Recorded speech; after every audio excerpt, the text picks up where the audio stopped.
حضرت عبداللہ بن سلام رضی اللہ تعالیٰ عنہ پاک نبی کے صحابی ہیں، اور وہ صحابی ہیں کہ جو غیر مسلموں کے بہت بڑے عالم تھے اور اپنی مقدس کتابوں کو جانتے تھے، عالم تھے ان کتابوں کے۔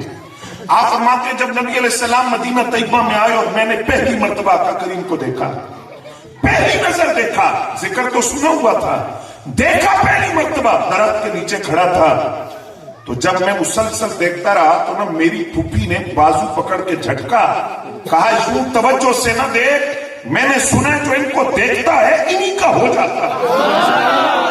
آپ فرماتے ہیں میں نے کہا پھوپھی پھر میں ان کا ہو گیا، میں نے دل ان کو دے دیا، اب تو میں جا رہا ہوں کلمہ پڑھنے اور اسلام قبول کرنے۔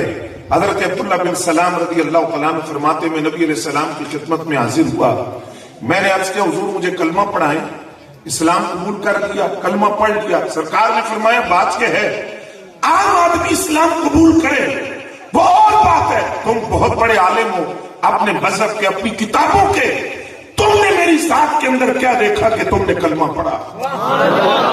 وہ بتاؤ جس چیز نے تمہیں متاثر کیا اور جس کو دیکھ کر تم نے کلمہ پڑھا۔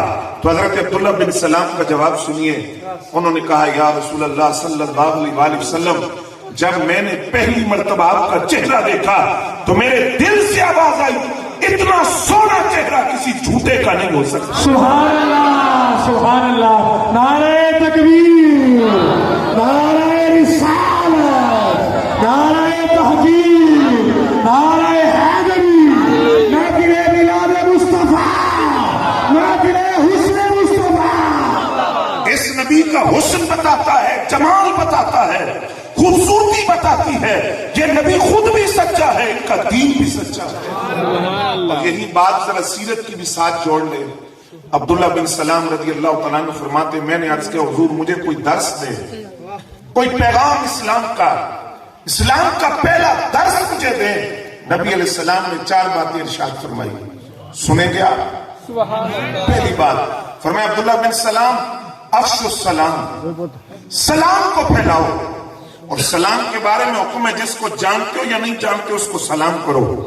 سلام سے محبت بڑھتی ہے، محبت پیدا ہوگی تو جنت کا راستہ آسان ہوگا۔ پھر فرمایا اللہ کی مخلوق کو کھانا کھلاؤ۔ تیسرا کام فرمایا جو تم سے رشتہ توڑے تم اس سے جوڑو، تم اس کو قریب کرو۔ اور چوتھی بات فرمایا جب لوگ سو جائیں تو تم اللہ کے حضور سجدے میں چلے جائیں، رب کی عبادت کیا کرو۔ تو عبداللہ بن سلام فرماتے ہیں میرے کلمہ پڑھنے کی وجہ چہرے مصطفیٰ صلی اللہ علیہ وسلم ہے، کیونکہ جب میں نے آپ کا چہرہ دیکھا تو میرے دل نے گواہی دی اتنا سونا چہرہ کسی جھوٹے کا نہیں ہو سکتا۔